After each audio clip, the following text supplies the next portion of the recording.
In the quiet corners of Sri Lanka, hands speak a language of legacy. Each stroke, each weave, a story whispered through generations.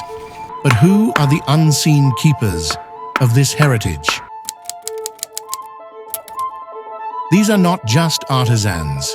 They are guardians of time, preserving traditions that have survived wars, kings, and centuries. In the hands of the drum maker, silence becomes sound, and sound becomes life. He begins with wood, patiently carved, measured, and smoothed until the form is right. Then, animal hide is stretched with care, every knot tuned to perfection. For the drum must sing, not merely beat. To carve metal is to shape fire into form. It begins with rough sheets of brass or copper, but in his hands, the ordinary becomes divine.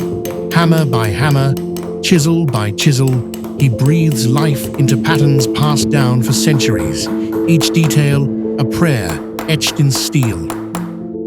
The mask maker holds the faces of our stories. Through wood and paint, he resurrects ancient gods, demons, and heroes. Each stroke of the chisel reveals expression, fierce, joyful, sorrowful, each color breathing spirit into the form. A seisath is not just shade, it is an offering of honor. Crafted by hands that understand patience, it begins as a frame of bamboo, strong yet delicate. Then comes the fabric, each weave, each thread, a splash of color carefully laid. These hands have held tools passed down through generations, tools that shaped wood into rhythm, metal into art, fabric into legacy, and yet they hold so much more. In the cracks of their palms lie the untold stories of our land.